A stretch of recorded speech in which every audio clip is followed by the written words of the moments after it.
ऐसा जैसे ही कहा भगवान कन्हैया गए और भगवान कन्हैया ने समुद्र में जाकर के देखा तो समुद्र में एक शंखासुर नाम का दैत्य रहता था। भगवान ने शंखासुर के पास जाकर के शंखासुर का वध किया और उसका उदर फाड़ करके देखा, पेट फाड़ करके देखा तो उसमें कुछ प्राप्त नहीं हुआ। पुत्र जब नहीं मिला उसमें भगवान को एक रत्न प्राप्त हुआ, वो है शंख। वो भगवान ने अपने हाथों पर धारण किया। क्यों? निर्मम हत्या कर लेने के बाद में भगवान ने सोचा इसकी निर्दोष हत्या कर दी हमने, तो इसलिए भगवान ने उस शंख को अपने हाथों पर धारण किया। भगवान वही शंख लेकर के आज यमराज की संयमनीपुरी में गए और संयमनीपुरी में जाकर के भगवान नारायण भगवान कन्हैया ने उसी तीव्र शंख को बजाया। भगवान ने जिस समय शंख को बजाया, शंख की आवाज को सुनकर के यमराज दौड़ता हुआ आया और भगवान के चरणों में गिर गया। भगवान के चरणों में गिर करके प्रणाम किया, कहा महाराज क्यों आना हुआ, मुझे बता दे सरकार में ही आ जाता। जैसे कि ऐसा कहा भगवान ने उत्तर दिया, कहा हमारे गुरु शांतिपन का पुत्र प्रवास क्षेत्र में खो गया था, वो आपकी संयमनीपुरी में है, कृपा करके उसे वापस कर दीजिए। यमराज ने लाकर के संयमनीपुरी से गुरु पुत्र को भगवान कन्हैया को सौंप दिया और भगवान कन्हैया ने आकर के गुरु माता को सौंप दिया।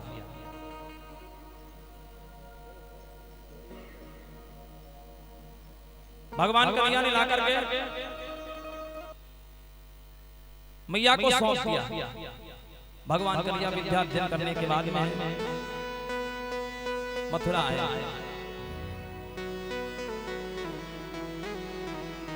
मथुरा आने के बाद में परीक्षित जी, बड़ा सुंदर भाव है ये उद्धव गोपी संवाद की जो कथा होती है ना, बड़ा भावपूर्वक कथा होती है। क्यों? इसमें विरह की करुण पुकार होती है गोपियों की। एक परब्रह्म परमात्मा भी इस धराधाम पर आकर के स्नेह और माया और मोह में फंस जाता है। भगवान मथुरा में आए, परीक्षित जी भगवान कन्हैया प्रायः उदास रहते हैं, नित्य प्रति उदास रहते हैं। एक दिन देवकी मैया ने विचार किया, कहा अपने पुत्र के लिए कुछ भोजन बनाया जाए। मैया देवकी ने सुंदर सा भोजन बनाया। सुंदर सा भोजन बना करके देवकी मैया आज जैसे ही थाल को सजा करके लेकर के चलना चाहती थी, वैसे ही देवकी मैया को स्मरण आया कि हमारा तो पुत्र माखन और मिश्री उसको अति प्रिय है। तो मैया ने एक पात्र में माखन और मिश्री रख करके उसी थाल में रख करके भगवान कन्हैया के पास पहुंची। भगवान कन्हैया के पास पहुंचने के बाद में जैसे ही मैया यशोदा ने आज मैया देवकी ने भगवान के समक्ष में वो थाल रखी। भगवान ने जैसे ही एक ग्रास तोड़ा ही था, जैसे ही माखन पर दृष्टि गई, ऐसा श्री सूत जी महाराज दर्शन कराते हैं, वो माखन खिलाने वाली मैया याद आ गई। क्यों? माँ चाहे जैसी हो, चाहे पालन करता हो या जन्मदाता हो, माँ तो आखिर माँ होती है। जिस समय भगवान कन्हैया को माखन खिलाने वाली मैया की याद आई, भगवान कन्हैया थाल को प्रणाम किया और थाल को प्रणाम करके अपने कक्ष में चले जाते हैं। अपने कक्ष में जाकर के भगवान कन्हैया की कक्ष में एक खिड़की लगी है। उस खिड़की से भगवान कन्हैया वृंदावन की तरफ देख करके भगवान बहुत तेजी से रोने लगे। मैया देवकी ने विचार किया, मुझे तो ये भी पता नहीं है कि आज हमारा कन्हैया क्या खाता है क्या नहीं खाता है। आज दिन तक मैंने कभी नहीं जान पाया। क्यों? जन्म लिया, गोकुल चला गया और जिस समय वहां से वापस आया विद्या अध्ययन करने के लिए चला गया, आज वापस आया, मैं ये भी नहीं जानती कि ये क्या खाता है क्या नहीं खाता है। मैया यशोदा मैया देवकी ने क्या किया? मैया देवकी ने जाकर के वसुदेव जी से कहा। वसुदेव जी ने विचार किया, इनके परम मित्र हैं उद्धव जी। उद्धव जी को बुलाया, उद्धव जी से कहा कि अरे उद्धव, आप भी जाकर के कन्हैया से पूछो, देखो उदासी का कारण क्या है। आज श्री सूत जी महाराज दर्शन कराते हैं, जिस समय उद्धव जी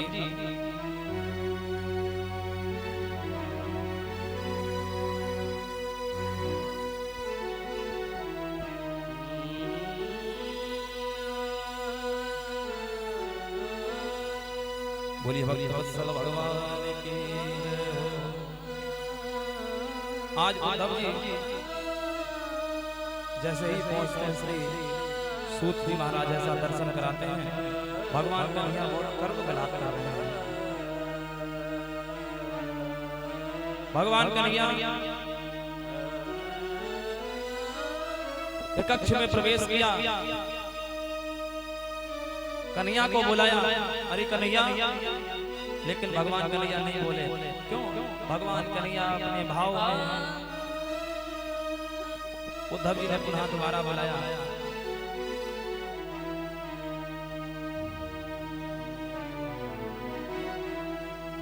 कन्हैया को दोबारा बुलाया, लेकिन नहीं बोले। पास जाकर के कंधे पर हाथ रखा, जैसे ही भगवान कन्हैया अपने भाव से बाहर आए, और बाहर आने के बाद में हृदय से लगा लिया आज उद्धव को। उद्धव से कहा, उद्धव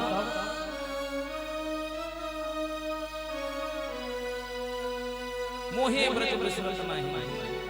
आज उद्धव जी से भगवान कृष्ण कहते हैं, अरे उद्धव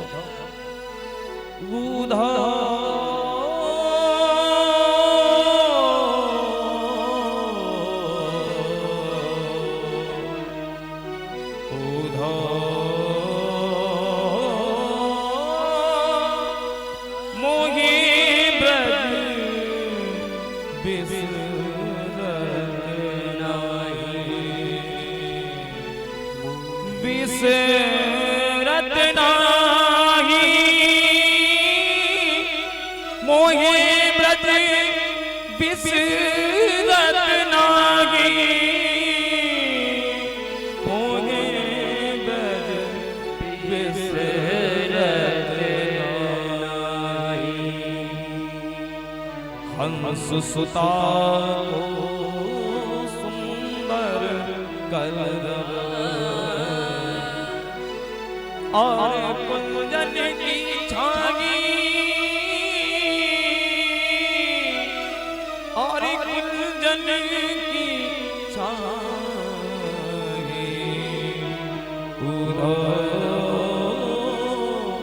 मोहे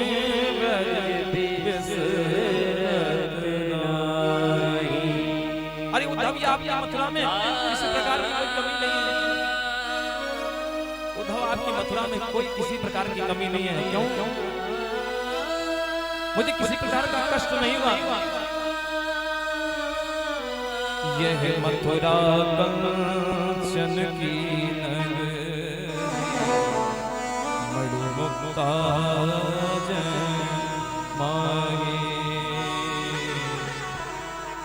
जब ही सूरत आवत बा सुख की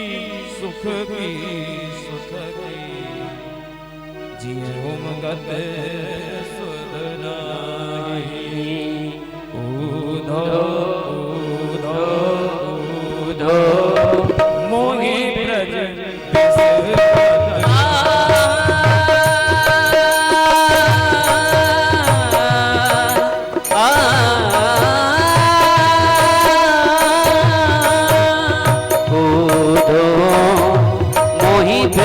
बिसरत नाही। ऊधो मोहि ब्रज बिसरत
आज उद्धव जी को भगवान कृष्ण कहा, उद्धव मोहि ब्रज बिसरत नाई।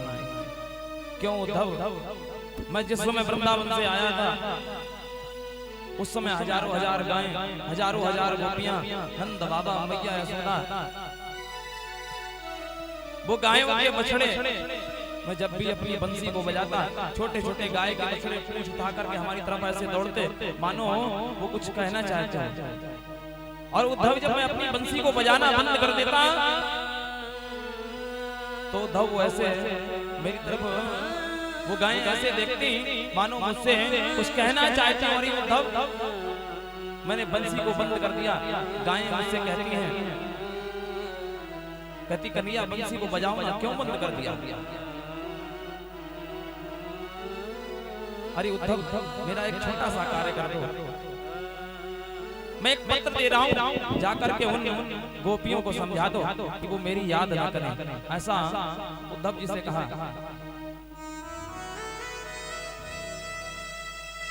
जैसे ही ऐसा कहा, उद्धव जी बोले, अरे कन्हैया, मैं कैसे समझा सकता हूँ? मैं किस तरीके से समझा सकता हूँ? मैं नहीं समझा पाऊंगा।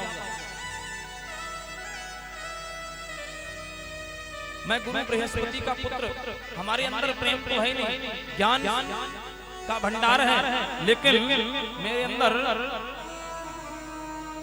प्रेम का कोई उपदेश नहीं दे सकता मैं। आज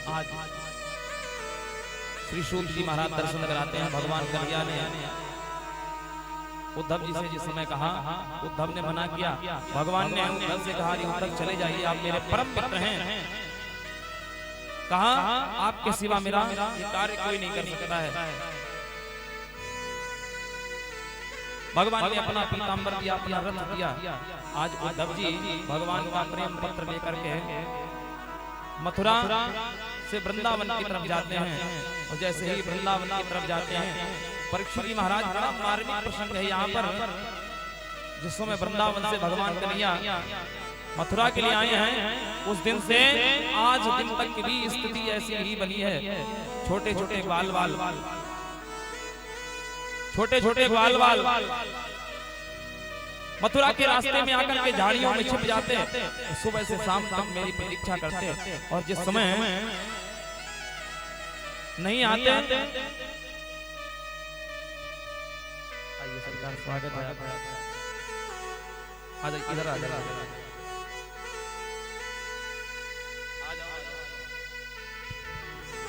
बोली वृंदावन वाले बिहारी लाल की जय हो, श्री भक्तवत्सल भगवान की जय हो।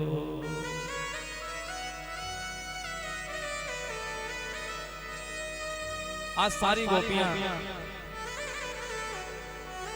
छोटे छोटे ग्वाल वाल, इधर ही आ जाओ, इधर ही।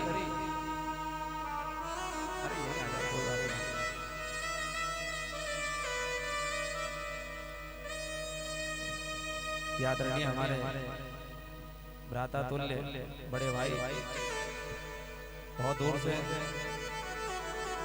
पिछली वर्ष हमारी कथा एक अशल्ला के पास में गुवारी गांव पड़ता है, उसी गांव में आचार्य जी के माध्यम से बड़े अच्छे पूर्व के ही इन्होंने संस्कृत से आचार्य भी किया था, बड़े शिक्षित परिवार से। बड़ा अच्छा लगा मुझे। एक बार मैं चाहूंगा आप सभी भी जोरदार तालियों से बड़े भैया का स्वागत करेंगे। बोलिए भक्तवत्सल भगवान की जय हो। जिस समय परीक्षित जी सूत जी महाराज दर्शन कराते हैं कि जिस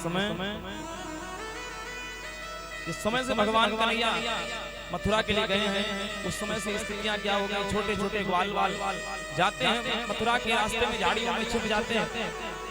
प्रातः काल से लेकर के संध्या काल तक भी प्रतीक्षा करते। और जब भगवान कन्हैया नहीं आते तो मैया से कहते हैं आकर के, मैया तेरा लाला बड़ा कठोर हो गया, आज भी नहीं आया। यही प्रक्रिया नित्य चलती रहती है। एक दिन की बात, बालकों के अंदर नई उमंग सी जगी, नई उमंग जगी। देखा एक रथ आता हुआ देखा जिसमें सारे ग्वाल वाल चौकड़ी मार के भागे, कन्हैया आ गया, कन्हैया आ गया। लेकिन मधुमंगल रूठ गया। मधुमंगल ये विचार करने लगा, मैं नहीं जाऊंगा, मैं अपने कन्हैया से रूठ गया हूं, मैं नहीं जाऊंगा, जब तक मुझे मनाने के लिए नहीं आएगा तब तक मैं नहीं जाऊंगा। जैसे ही ऐसा कहा, मधुमंगल छिपा रहा। जैसे ही रथ पास में आया वैसे ही मधुमंगल चौकड़ी मार करके भागा। ग्वाल वाल कहने लगे, अरे मधुमंगल तू तो नाराज था कन्हैया से, तू कन्हैया से नाराज था, फिर क्यों भागने लगा?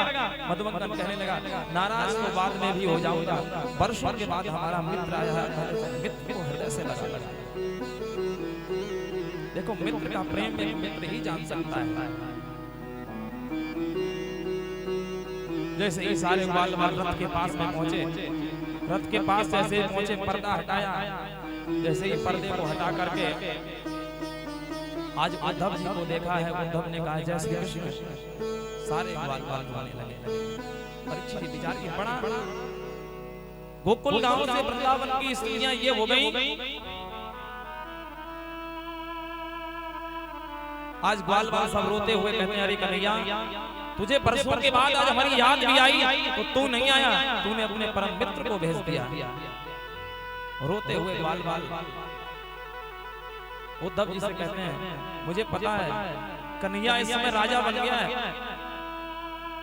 समय कहाँ हो सकता है उसके पास में। उद्धव जी ने पूछा, भैया यहाँ से मैया यशोदा के महलों का रास्ता कौन सा जाता है?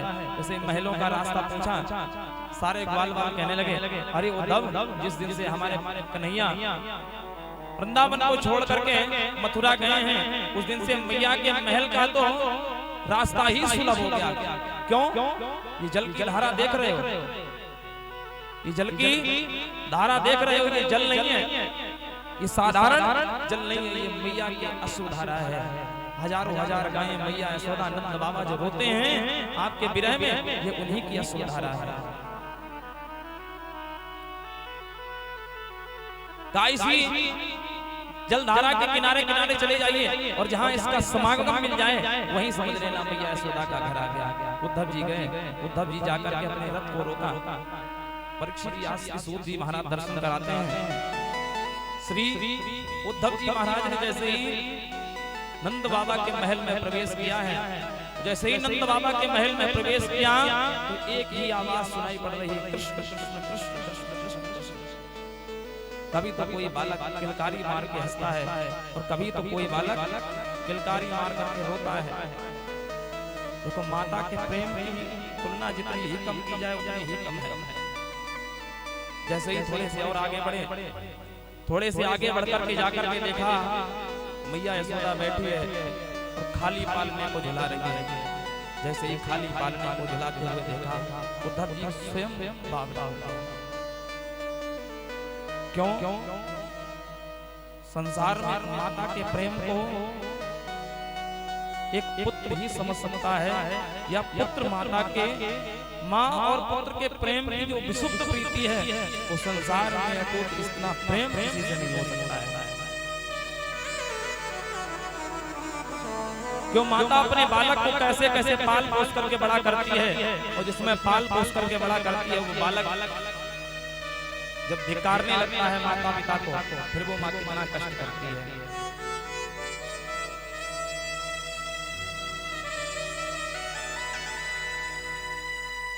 कैसे कैसे माने तुझको, कैसे कैसे माने तुझको, कैसे बड़ा किया दूध नहीं वो खून है माँ का, बचपन में जो पिया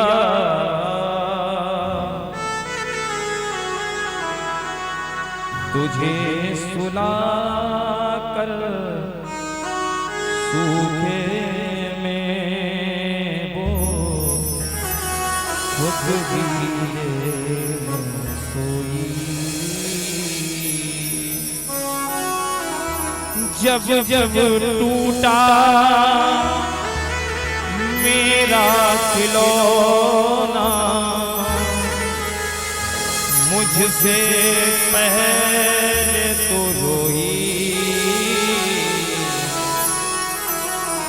जब जब टूटा मेरा खिलौना मुझसे पहले तो रोई। मेरी माँ मुझसे पहले तो रोई। आज उद्धव जी ने जैसे महल में प्रवेश करके देखा मैया यशोदा रो रही है। मैया यशोदा ने बुलाया, अरे मैया। पीछे से किसी ने आवाज लगाई, अरे उद्धव थोड़ा तेजी से बुलाओ। क्यों? जिस दिन से भगवान कृष्ण मैया को छोड़ करके गए हैं उस दिन से मैया इतना रोती हैं कि इनको दिखना भी कम हो गया और सुनना भी कम हो गया। कहा मैया वो दिखना भी कम हो गया, सुनना भी कम हो गया है। उद्धव जी ने जाकर के मैया को प्रणाम किया और मैया को प्रणाम करने के बाद में ऐसे ऐसे अकाट प्रमाणों को मैया यशोदा ने दिया। नंद बाबा ने ऐसे ऐसे अकाट प्रमाणों को दिया कि भगवान कि जो परम मित्र उद्धव जी भी बाबरे हो रहे हैं। कैसे? बालक जब छोटा होता है तो कभी किसी चीज की जिद कर देता है तो माँ उसको पूरा करती है। चाहे किसी तरीके से माँ पूरा करे, चाहे मांगना पड़े। देखो जब पुत्र जन्म किसी माता के गर्भ से जब किसी बालक का या बालिका का जन्म नहीं होता है तो वो माँ कैसे कैसे दरबार में जाकर के वो माँ ईश्वर से प्रार्थना करती है, सरकार मुझे भी एक पुत्र दे दो। आज मैया यशोदा छोटे से कन्हैया बाल कृष्ण की बाल लीलाओं का दर्शन कराती हैं उद्धव को। कहती है, अरे उद्धव एक दिन हमारा कन्हैया रूठ गया कि मैं तो चंदा लूंगा। एक दिन कहा मैं बहू लूंगा, सुंदर सी बहू। मचल गया कन्हैया। एक दिन हाथ में एक रोटी का टुकड़ा था, वो कौवा ले गया। आज भगवान कन्हैया मचल गए, मैया मैं यही रोटी लूंगा। धूरी भरे अति शोभित श्याम जो, धूरी भरे अति शोभित श्याम जो, तैसी बनी सिर सुंदर चोटी, सुंदर चोटी। खेलत खात फिरत अंगना, पग पहनिया कटपीरी कछोटी। वाछवि को रस खान बिलोकत, भारत काम कला निधि कोटि। लेकिन श्री सूत जी महाराज दर्शन कराते हैं कि काग के भाग कहा कहिए, हरि हाथ सुले गयो माखन रोटी। हरि हाथ से लोए गयो, हरि हाथ से ले गयो माखन रोटी। आज बड़ा सुंदर उपदेश दिया है मैया यशोदा ने। नंद बाबा ने इतना समझाया कि स्वयं उद्धव बाबरा हो गया। मैया के चरणों में प्रणाम किया, कहा मैया मुझे जब भी दूसरा जन्म प्राप्त हो तो इसी वृंदावन में मिले। क्यों? जब भी मैं एक पक्षी बनूं तो भी मैया मैं इसी वृंदावन की भूमि पर बनूं। अगर धूली का कण भी बन जाऊं तो भी वृंदावन का ही बन जाऊं। क्यों? वृंदावन का धूली कण क्यों बन जाऊं? इसलिए बन जाऊं, पता नहीं ईश्वर की कृपा होगी, कौन सा भक्त आकर के हमारे मस्तक से लगा लेगा और मेरा भी कल्याण हो जाएगा। प्रातः काल हुई, उद्धव जी रथ पर सवार होकर के जमुना पर गए। तो जमुना जी पर जाकर के उद्धव जी ने देखा गोपियां सब बैठी हैं, भगवान के विरह में सब करुण विलाप गा रही हैं, रो रही गोपियां। देखा पास में ही एक प्रमुख गोपी बैठी थी। प्रमुख गोपी देखते ही देखते प्रमुख गोपी के पैर पर आकर के काला भंवरा बैठ गया और काले भंवरे को देख करके वो राधा जी उस भंवरे से बात कर रही हैं। कह रही अरे काले कपटे हैं, कपटी भंवरे हैं, आप भी उस कृष्ण के जैसे हैं, काले हो। अब मुझे हमसे आप माफी मांगने की कोशिश ना करो। जैसे ही ऐसा राधा मैया कह ही रही थी कि वो भंवरा उठ करके पैर से उड़ करके चला गया। जैसे ही उड़ करके गया राधा जी रोने लगी। रोते रोते यहाँ पर श्री व्यास जी ने बड़ा सुंदर भ्रमर गीत लिखा है। मधुप की तब बंधो माम प्रसाद सपन्या उच्च विरलित माला कुमकुमा सुमस्वर्ण।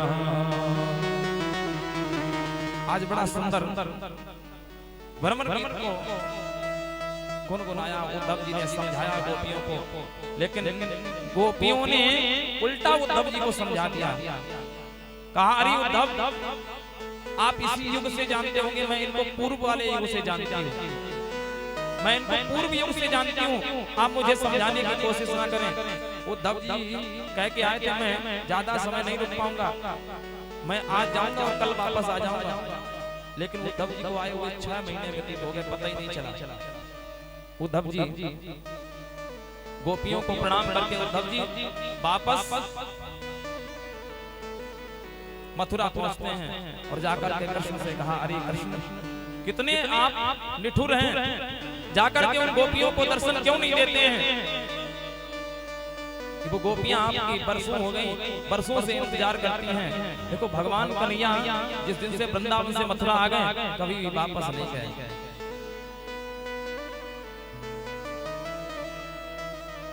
कहा कितने निठुर हैं आप, गोपियों को दर्शन नहीं देते हैं। भगवान कन्हैया कहने लगे उद्धव मैं यही आपको उपदेश देना चाहता था। क्यों उद्धव जी